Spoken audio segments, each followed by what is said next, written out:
Okay, so episode 70, part 2. Um, let's start off with kind of recapping the last one. We were looking forward to Scotland's chances, um, which, do you know what? It's 3 points, but I still feel there's more to come from Scotland. But these are probably the two teams that you wouldn't want to try and open yourselves up to. Yeah, I think the Morocco performance against Brazil was a little bit more deflating for our chances rather than anything else, to be honest. They looked really good. Scotland were really. They were, on you go, Greg. I think this is out of the 3 games, I think this is the game that I'm most worried about. I almost feel I'm not so worried about the Brazil game because I kind of see that as a bit of a free hit where, go compete, don't get embarrassed. But, I think Morocco's a really good side. They looked really good against Brazil. Although the African Cup of Nations was pretty controversial, they played really good football in there. Their football team's full of stars. They seem to play a really nice style of play. So I think this is, a defeat against them could really dampen our chances of actually qualifying through the group stages of this World Cup. Yeah, I think they're a good team, but I think Brazil also did make them look better than this year. Brazil, if I'm Steve Clarke, I'm looking at that double pivot of Casemiro vacating that space and putting as many runners in the middle of that as possible. Yeah, be interesting to see how Steve Clarke does it because obviously he went with 2 strikers against Haiti. I think he'll maybe take Adams out and put Christian tonight, and go with that 5 in midfield. Yeah, we were a little bit more direct than what I was expecting us to be against Haiti, I must admit. Yeah, I did like Gannon Doak was very good. He kept running at the guy. Didn't know where he was going. Yeah, I mean, part of me, I don't want to be like overly critical, but did you feel like a lot of like, McTominay, Shanklin, they were kind of a little bit anonymous, really, weren't they? But again, that could be a pressure thing, couldn't it? So yeah, big game in the heat, and Haiti, a physical team as well. They were kind of knocking us about a little bit. Mm-hmm. Yeah. What's the best game in the World Cup you've seen so far? Probably said through gritted teeth, but I think the England-Croatia game was probably right up there the other night. Yeah, I thought it was a good game. I thought Japan versus Holland 2-2 was a very, very good game. I also thought the best performance of the group stages so far was Sweden. It was a 6-1. Yeah. 5-1, 6-1. Can't remember. Let me fact check. I'll read out all the World Cup results so far because there'll be one that we haven't talked about that will just instantly spring out of us as I read them out. So if we go all the way back to the start.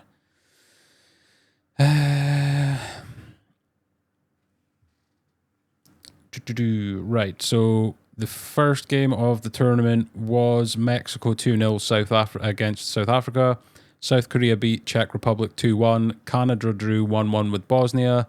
The USA beat Paraguay 4-1. Qatar and Switzerland drew 1-1. Brazil and Morocco drew 1-1. Scotland beat Haiti 1-0, as we just spoke about. Australia beat Turkey 2-0, which is actually a little bit of a upset, I would say. Germany were giving Brazil PTSD by winning 7-1 against Morocco. Holland, Japan 2-2. Ivory Coast, last minute winner against Ecuador. Sweden 5-1 against Tunisia. Spain and Capo Verde. That might actually, I know it was a 0-0, but that might be up there as just what the goalkeeper for Capo Verde did. I thought was incredible. He's 40 as well. Belgium, Egypt 1-1. Saudi Arabia, Uruguay 1-1. Iran and New Zealand 2-2, France 3, Senegal 1, Iraq 1, Norway 4, Argentina 3-0, Messi hat-trick, Austria 3-1 against Jordan, Portugal 1, the Democratic Republic of Congo 1, England beat Croatia 4-2, Ghana beat Panama 1-0, Colombia beat Uzbekistan 3-1, the Czechs and South Africans drew 1-1, And last night, Switzerland beat Bosnia 4-1 and Canada beat Qatar 6-0. Yeah, and that is where we're up till just... Oh, no, sorry. Mexico have beat South Korea today, and the USA are currently beating Australia 1-0. Christ.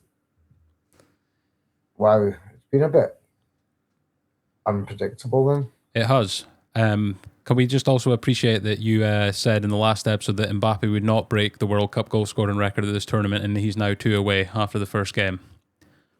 No, Messi will break it at this rate. Yeah, well, I think, is it Kane's on 10 is now as well? Close as it's 16, so three of them might break it before it's all said and done.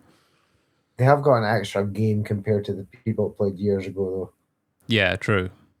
And normally their group stage game are against one minnow where somebody gets 4 goals in it. Mm-hmm. Normally that's normally the decider of the golden boot. There was a bit of handbags in the Canada-Qatar game last night as well between Jesse Marsh and the opposing coach. I think it was to do with, did someone get their leg broken? I'm pretty sure there was 2 red cards for Qatar. I remember that. It's, there's been... I think I heard a stat last night that there's been more red cards at this World Cup than the entirety of 2022's one already. Yeah, there's been quite a lot. Certainly, majority of games I've watched, I've seen red card. VAR's not actually came too much into play. Yeah, apart from that England penalty the other night, or, well, penalty save, shall we say. Yeah, just fucking retake them until they score. But yeah, I did say that last week. I was like, it doesn't tend to get involved in international tournaments as much, which is strange. I know. They've got a good standard of refereeing, because I don't mind VAR in the case of when it agrees with the referee, but when it goes against the referee should have the final decision. Well, I think we've seen that in the France-Senegal game, where France, the referee was told to go to the screen, which is usually a formality of saying you're going to give the penalty or, red card, whatever it is. And the referee decided, I'm sticking with my decision, and explained it because they have to do the whole megaphone kind of announcement of, number 3 makes contact, yada, yada, yada. And I thought that was a really refreshing change, that the referee went and seen the incident and was like, I don't see a need to change my mind. Yeah. I just hope that they kind of iron out the niggles with VAR early on, because that's the last thing anyone wants to see is a massive decision going against someone in a quarter final or that. The group stages is not talked about. As we were speaking in the last podcast, they still speak about that Lampard goal. It was over the line, 2010, and it's if it's had VAR and things like that, because it was in I can't remember, it was a quarter final or the second round. Quarter final, last 16 maybe. Yeah, possibly. And that could have changed the outcome of the tournament. I don't want something to change the outcome of the tournament. Likely in the group stages, as long as you finish top 3, so it's going to be the shittest, the shittest team from each group going out and everyone else going through. So an extra 16 teams, is it? Or it's an extra 12 teams in the next round. Yeah. Well, would it not be? Yeah, I think. Yeah, you're right, because it's round of 32, isn't it? Yeah. And then it halves it. Yeah, you're right. Mm-hmm. So it's fucking absolute madness. Just think it's not seen, apart from the very first game, much good atmosphere, apart from the Scotland game as well, obviously. Yeah, well, the Mexico one kind of kicked it off pretty big. I mean, I don't know if they were in the Azteca again today, but that's a good win for them against South Korea, because Mexico were kind of being tipped as they were having a bit, they weren't in a good place, but they're off 2 clean sheets, 2 wins, probably, well, most definitely qualified from their group now. Yeah. And South Korea looked pretty good in their first game, I thought, as well. So they're a good side, South Korea, but yeah, so that's Mexicans there. The first one's qualified them officially. Yeah, because they've got 6 points, so I would imagine they're through. That's interesting, because I think it's the draw can only go a certain way. in the semi, like up to the semi-finals, and then it's potluck. Mm. Yeah, because I saw a really interesting thing. It was like about Canada. I think if they don't win their group, they won't play in Canada again if they finish second or third or something. Wow, that's pretty Um, mental. so it's quite. I think that's right. I definitely saw something about that, but it's quite interesting that that a team might lose their home advantage, quote unquote, because they finish second or third because because all the locations of the games are already mapped out with the different routes. Jesus. So do you think like if Mexico got to the final, they would change the final to the Azteca? I don't Unless it's know, against the United States. but Here, they look good at the moment. Mexico's kind of synonymous now with the World Cup. They've hosted it 3 times. I saw the Azteca is also it's the is it the longest Yeah, it's the the longest seven. longest hosting stadium because it's been in all 3 World Cups that Mexico's hosted so far. Yeah, and it's only a stadium to open 3 World Cup ceremonies. Hmm. So yeah, I think the Mexicans get there, and like there's a slim chance, but at the end of the day, there's still a chance. They have to move that final. I think as well, like, there's so many games. Like, I think it's going to be a bit different because the group stage is so drawn out this time because extra teams and whatnot. So being extra groups and that, the kind of having to make up for that time in the knockout phases is the games are going to come really quick and fast. You know how it's kind of more spaced out? Like, there's usually they go do the last 16, then there's a day's break, then the quarterfinals start, day's break again, semi-final, and then maybe a couple days to the final. Whereas Yeah, I don't think they can afford to do that this time because they obviously need to get it done by, early mid-July, don't they, to fit in with preseason starting again for all the teams around the world and that. But yeah, yeah. It's I don't like how if you want to see all the games, you've got to basically stay up till 5 in the morning. yeah, I mean, kudos to anyone that stayed up till 4 in the morning to watch Uzbekistan Colombia the other night. That's some That's commitment for dedication. you. That's commitment for you. But I think as well to go back to the point of VAR's not really being that contentious with in this World Cup. Do you think FIFA is looking back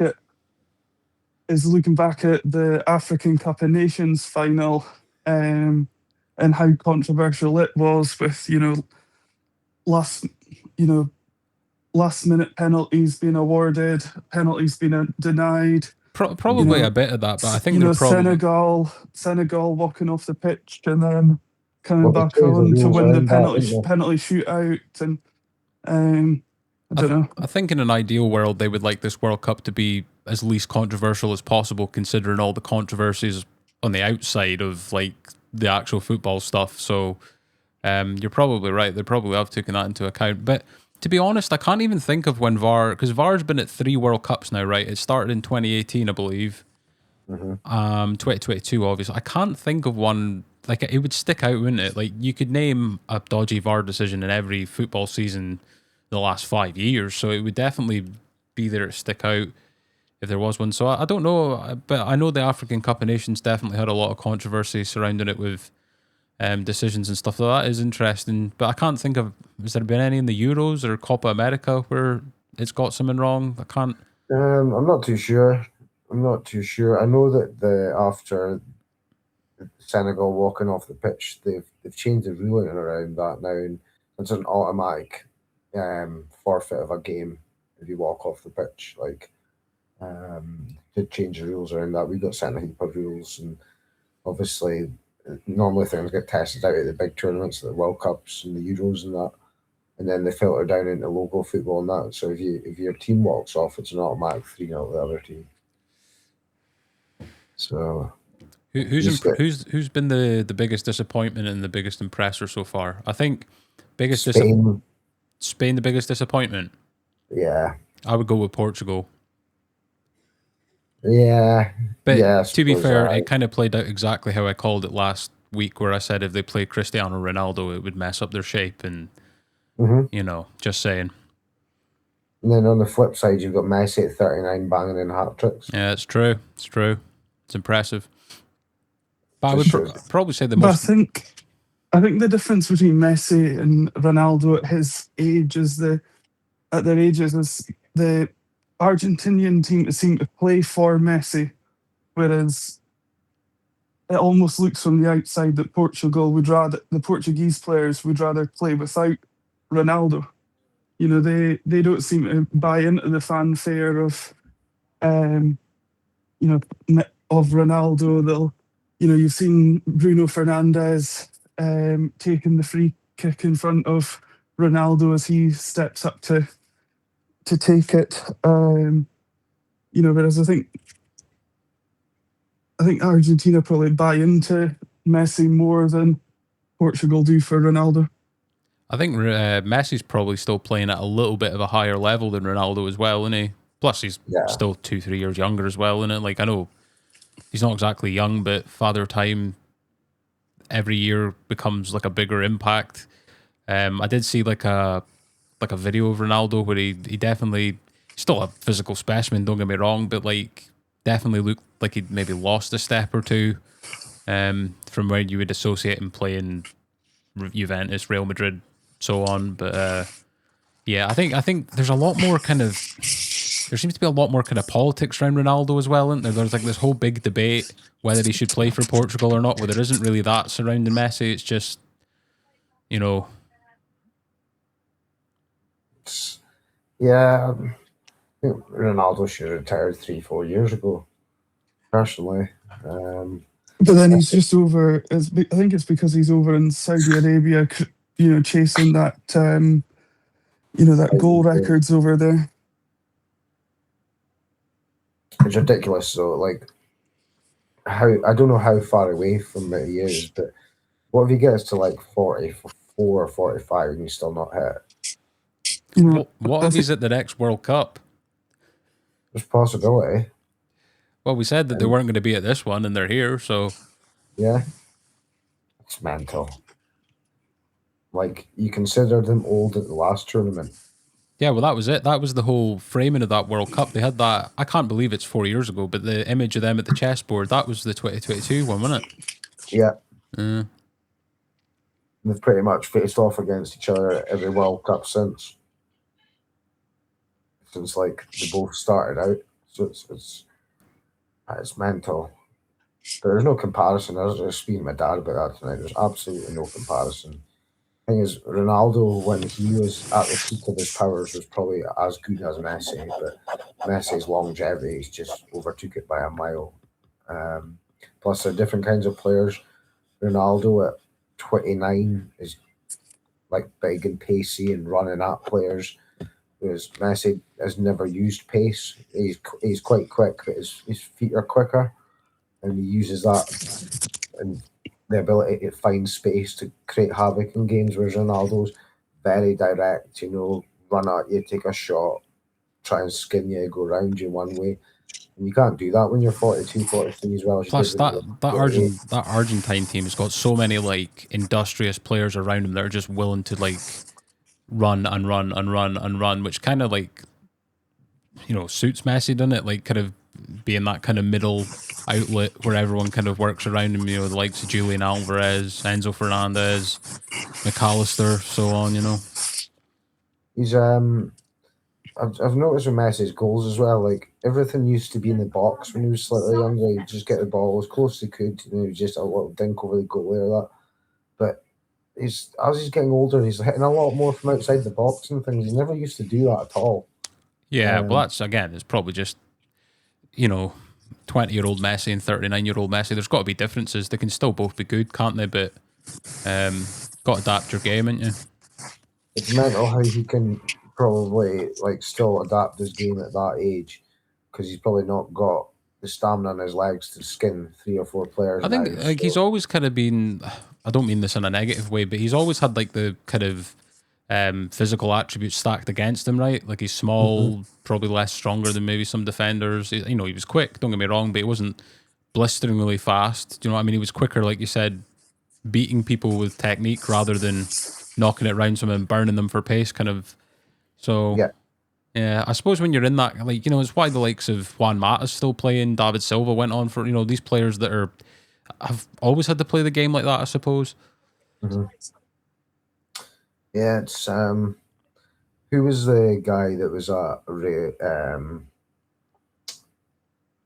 Arsenal, and I think he's at Villarreal, that used to compare the Spanish Messi.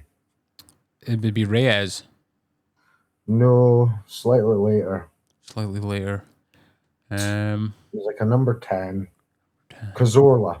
Oh, Santi Cazorla, yeah. Yeah. I think he's like the closest player I've ever seen to Messi. They played exactly the same way. They just didn't rely on pace, just relied on being in the right place at the right time and having very good feet.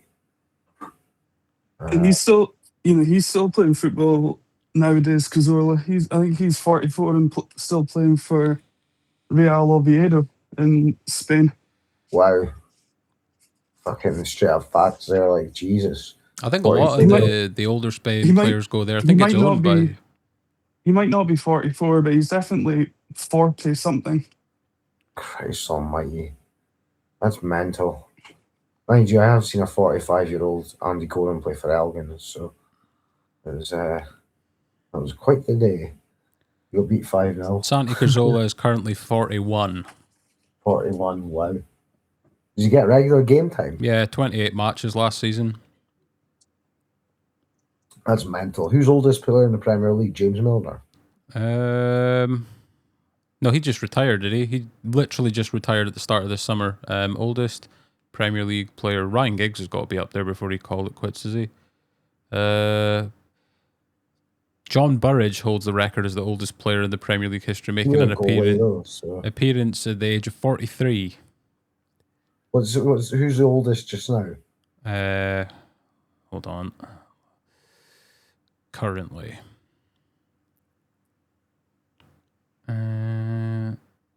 Yeah, James Milner, and then it's Martin Dubravka.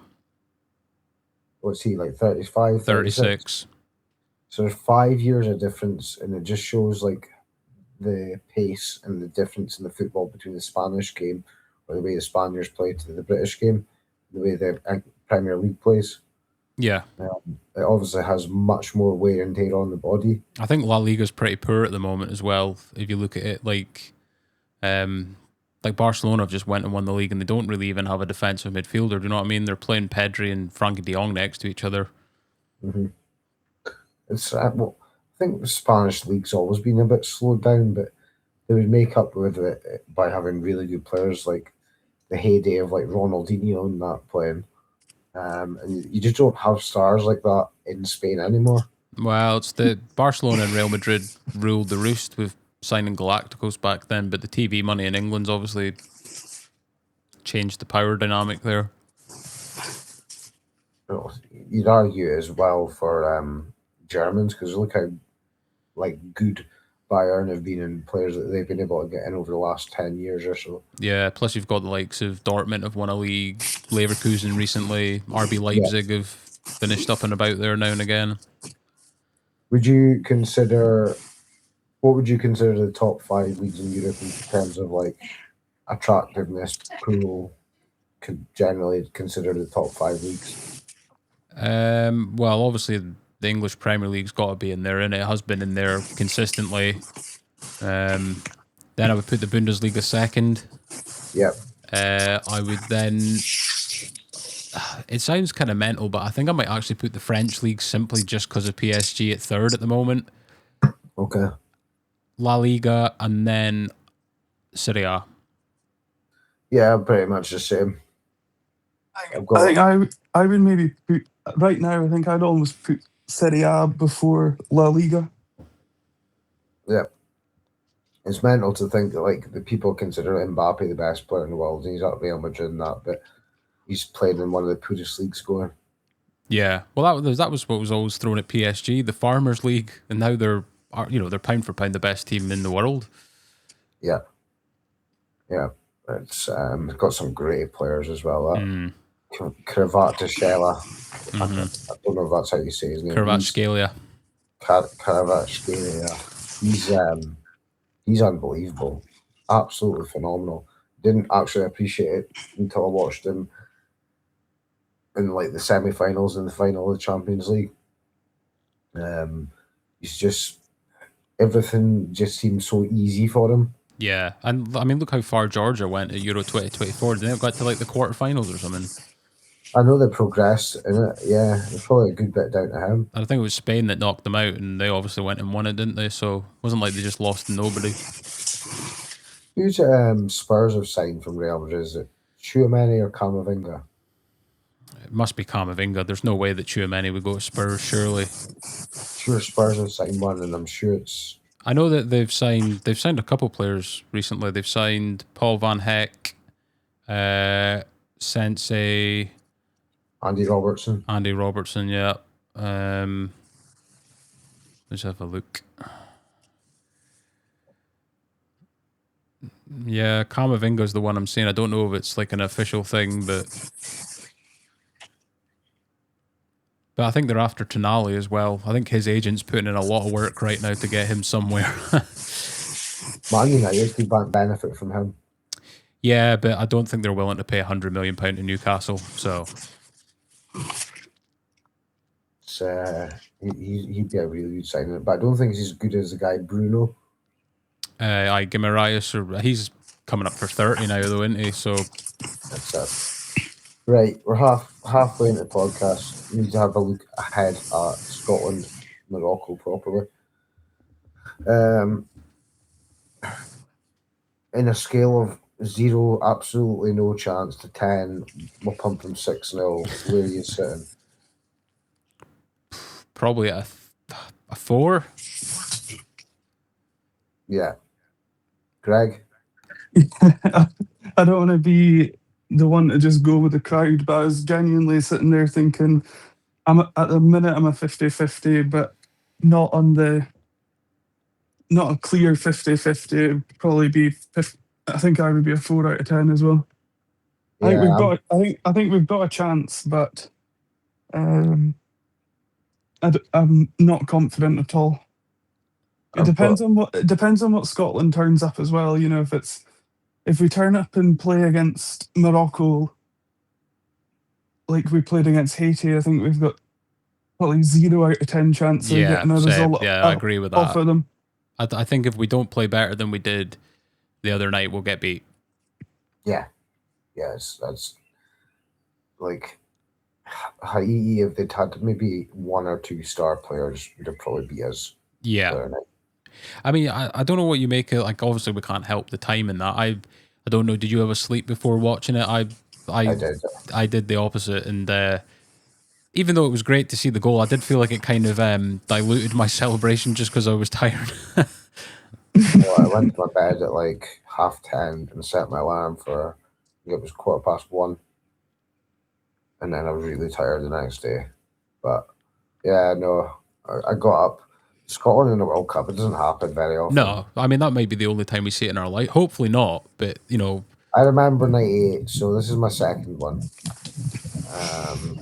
But again, that's why we're letting my 6-year-old stay up tonight, because it's like core memories, isn't it? Aye, absolutely. It's stuff you talk about, you know, till we shuffle off this mortal coil, as they say. Yeah. I don't know if you heard what Ange Postecoglou said on the punditry the other night on ITV when they were talking about this game. He said that it's going to suit Scotland not having the ball, which I kind of agree with, but I think Morocco have kind of got enough quality that are used to playing against low blocks. So I was really impressed by the guy up front. I think he scored. It was the one that scored against Brazil, Salabari. Yeah, I thought Bouadi was amazing as well. The boy Salabari, he plays for PSV, I think it is, in Holland. Yeah. Is he not just signed for Bayern? Is he? I think so, yeah. Okay, yeah, he probably deserves that move. A great player. And obviously, you can't look past Hakimi. Yeah. But it's going to be interesting, that battle, because will John McGinn play out there against him? I feel, yeah, you have to, because he's the one that's like, he is like, I would play him out wide for this game, but against Brazil, he has to play through the middle, mainly because Casemiro leaves so much space that we need someone that can exploit that with running power. Well, I think Hakimi. I think he'd give him the boy Doak and keep him very busy with him. Yeah. But am I right in thinking Morocco play a back three? Because I'm pretty sure Mazraoui plays as one of the centre backs, doesn't he? Oh, I'm not sure. Let's see. I'll have a look at what they lined up against Brazil. What did Morocco line But up in? that boy Bouabi, he plays for Lille. He's only 18 years old. He's got a massive future. For his Like one career. of the best young players in the tournament so far. Yeah, I think he'll become one of the best midfielders as he develops. They played 4-3-3. Sorry, my bad. But they played a back four of Mazraoui, Chadi Riyad. I think he's a Crystal Palace player. West Ham, I think. Yeah. Hakimi at left back. And then the midfield was Bouadi, Neil Ayanuni, and Azzedine Unai. And then you had Sayabari and Brahim Diaz and someone I've never heard of as the three forwards. Yeah. So, like, one massive star, one world-class player. Can't say that Scotland have got a world-class player anymore because he might be world-class for Napoli, McTominay, but... Yeah, there's just... he's a moments player, isn't he? Do you know what I mean? Yeah. Like,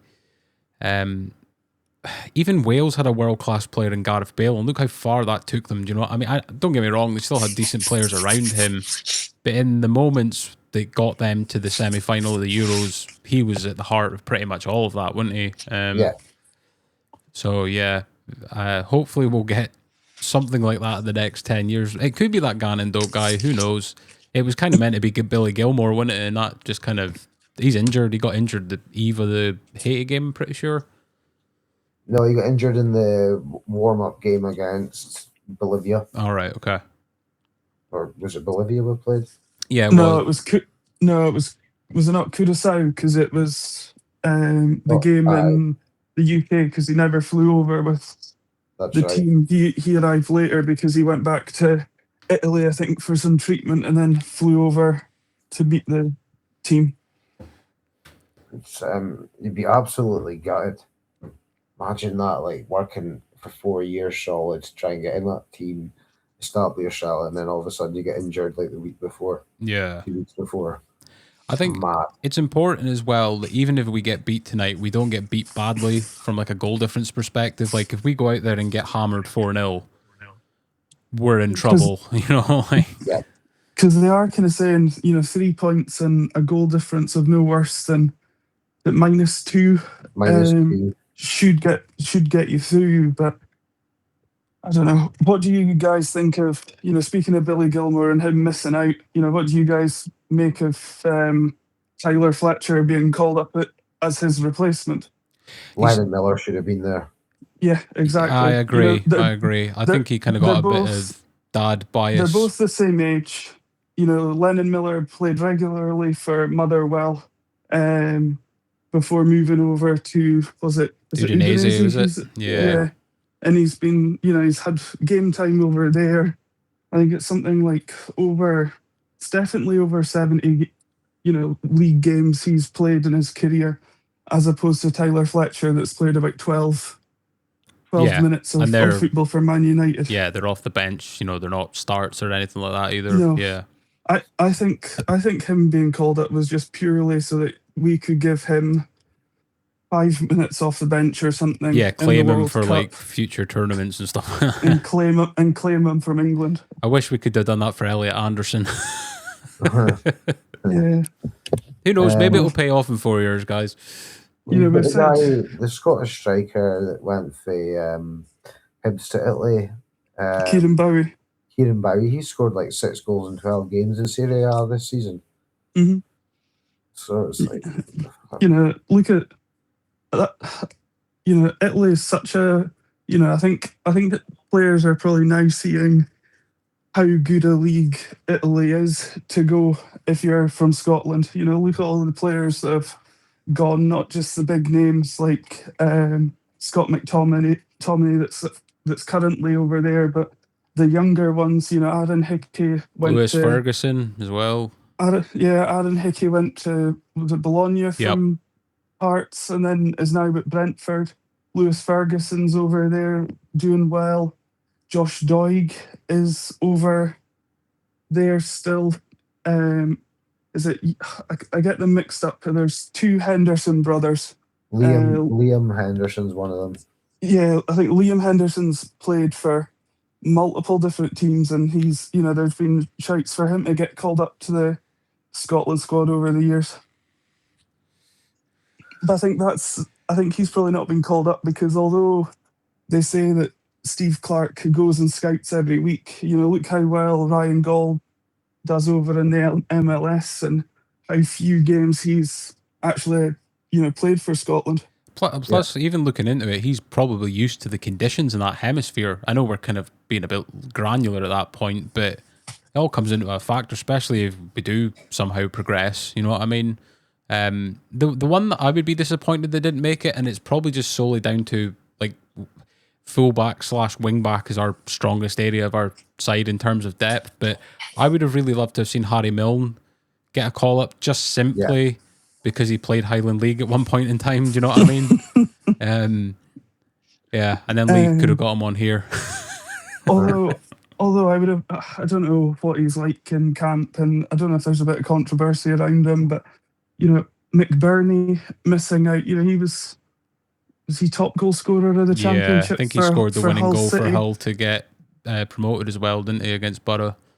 And then you pick up Che Adams and Lyndon Dykes, who had two poor goal scoring seasons last season for their club teams.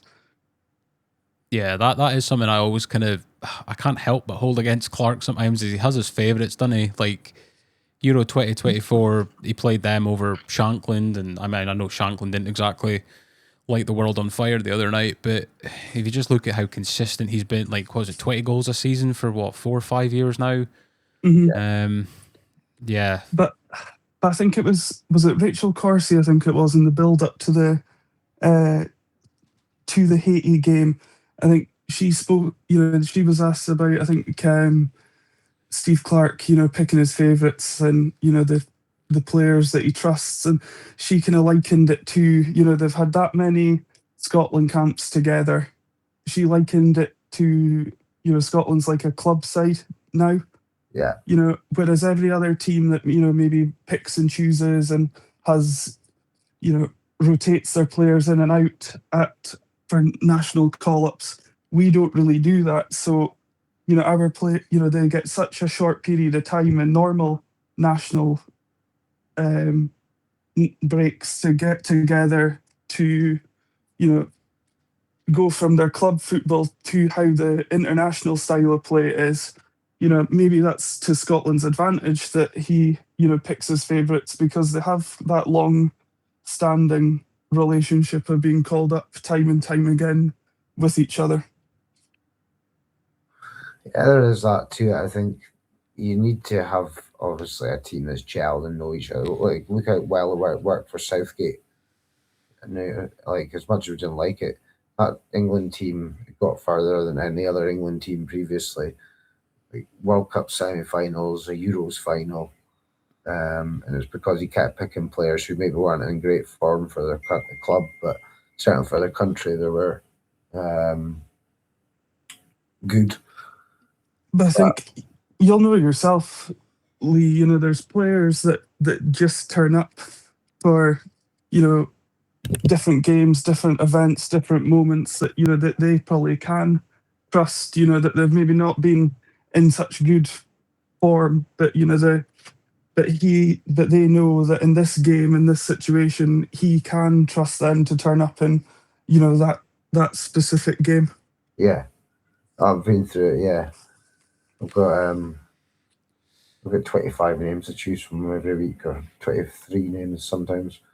And I can only pick 18 of them, and on top of that, you can only pick 11 of them. So it's a difficult one, and you sometimes do just go with what you know rather than.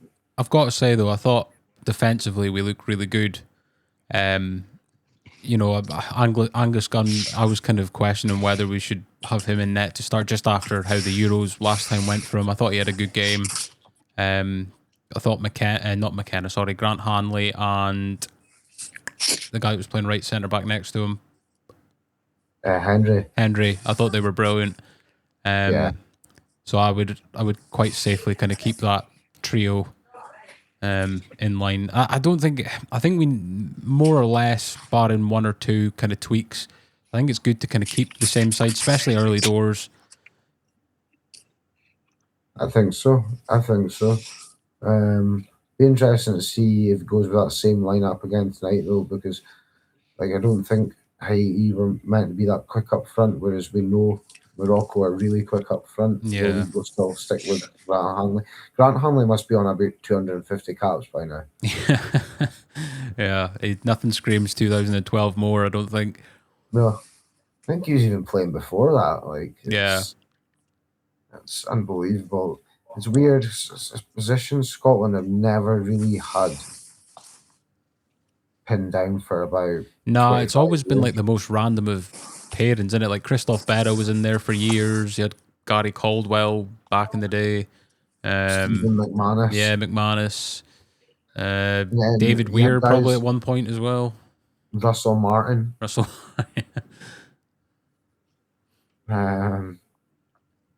Yeah.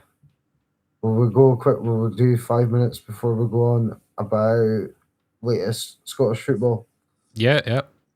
So obviously McInnes is in at Rangers Yeah, now. it's finally happened. Danny Rowe is away. To RB Salzburg, right? Yeah. Yeah. What's your thoughts? Seen it coming. I don't think it's a good move for them. What, Rangers or Danny Rowe? Rangers for McInnes. So you don't think it's good for McInnes, or you don't think it's good for Rangers? I don't think it's good for Rangers. I think it's great for McInnes. His agents pulled a blinder there, but he will not get the money that Rowe got to spend. He has proved in big pressure situations he absolutely crumbles, which he did in the last few weeks of the season. And if he thinks that pressure is going to get any less by going to Rangers, he's fucking wrong. But that's just my opinion on it. Are you worried? Well, he's already turned down the job multiple times, so it's interesting to see what he thinks has changed now. From when he was, I can't remember who it was. He was who he was going to replace at Rangers. I think when he Pedro came called, when it might have been Pedro Cachina, because I think Rangers flew over to America to speak with him, and he turned them down. Then when he was at Aberdeen, and I think there was another time as well. So I think they tried to get him before he went to Hearts, did they?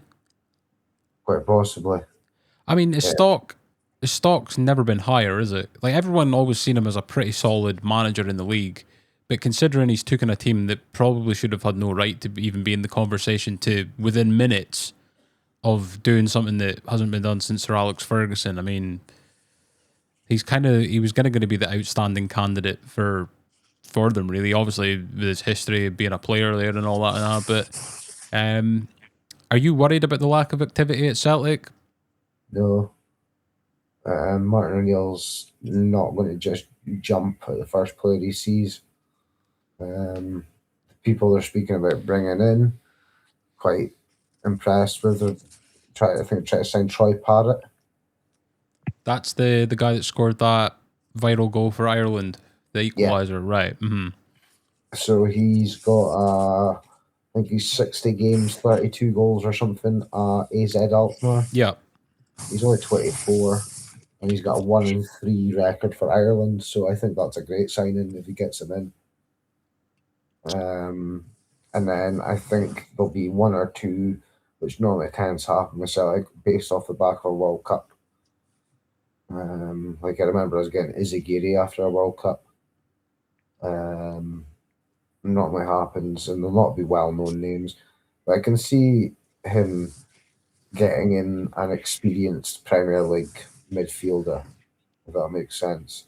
someone's maybe at the tail end of their career, maybe got a good season or two left in them, and it wouldn't be a name you'd see at Celtic if it wasn't Martin O'Neill in charge.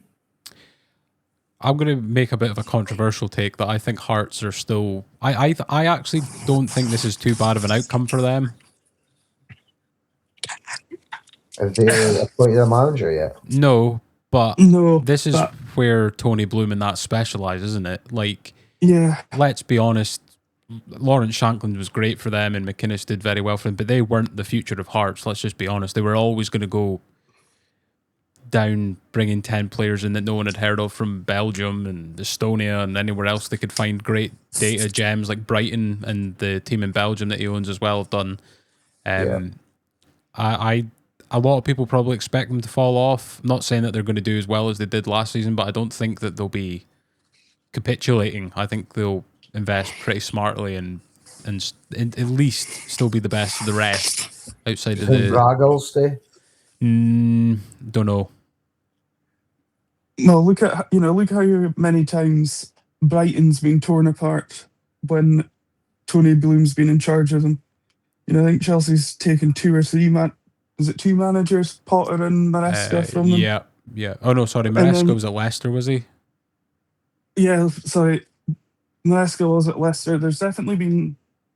Was it De Zerbi then, maybe? He went to Marseille. Then he's obviously now the Spurs boss.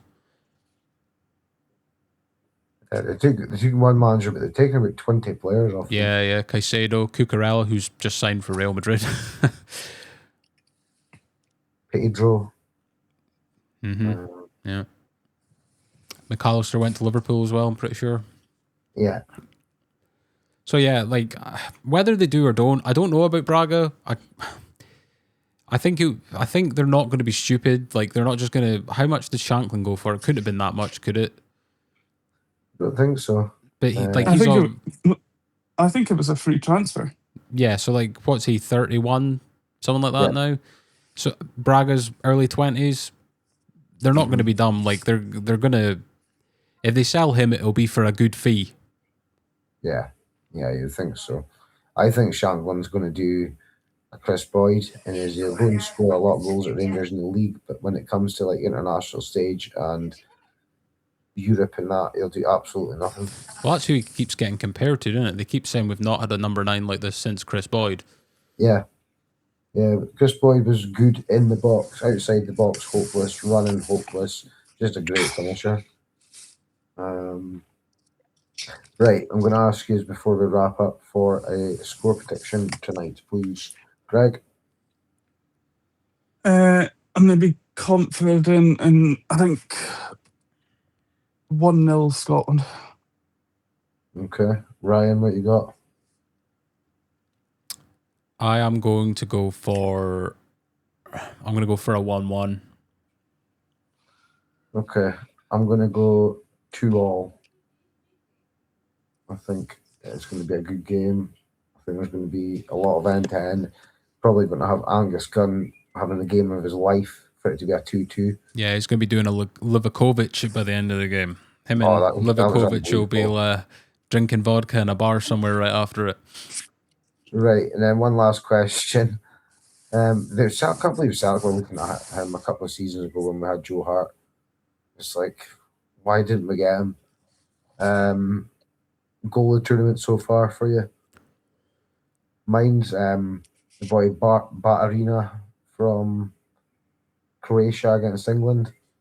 Yeah, that was good. I'll go for Mbappe's last one against Senegal. Yeah, nice goal. Greg, you got one? I'm trying to think. I've not totally watched a lot of the World Cup, so I might just go cheesy and just say John McGinn. That'll do. Because it's the first World Cup goal I've ever seen Scotland score, so 36 we'll go with that one. years. Sweden was the last one. 1990. That was the last time we won, and it was Mo Johnson scored in that game, so that's how long ago that was. Can we just give a shout out to former Football Journal's guest, Moby, who's appearing on random American Instagram reels out in there in Boston? That's actually a good point, Ryan. I better shout out sponsors. AMP Plumbing and Heating, CK Travel Trade, SSS and Bro Windows, Pinefield Glass, Planwell Roofing, Main Motors, I'm missing KFZM. KFZM, that's who I'm missing. We're partnered with the Murray and Banff Referee Association. So we'll see you in Hold 4 on, or 5 days. Yep, I'll look it up right now. Also, shout out to all the Patreons out there, including Greg. Yep. Scotland, Brazil. We are going to see you because we're doing this the day before of the Brazil game. Hopefully, we're meant to do it for this, but so the Scotland Brazil game is Wednesday. So we will reconvene Tuesday. Oh, we'll have to do 2 Tuesday then. No. Yeah, we've got a guest on Tuesday, so guests are coming back if you're listening in. We could maybe do it Wednesday evening then, like we've done tonight, just before the game. I'm back at training already. Oh crap! Well, we'll do Tuesday then. Do you want to come in early or something? Tuesday. Yeah. Okay. Right. We will see everyone. Well, you'll see it on Wednesday, but we'll hear each other Tuesday. Yeah. Excellent. Okay. Cheers, guys. Thank you.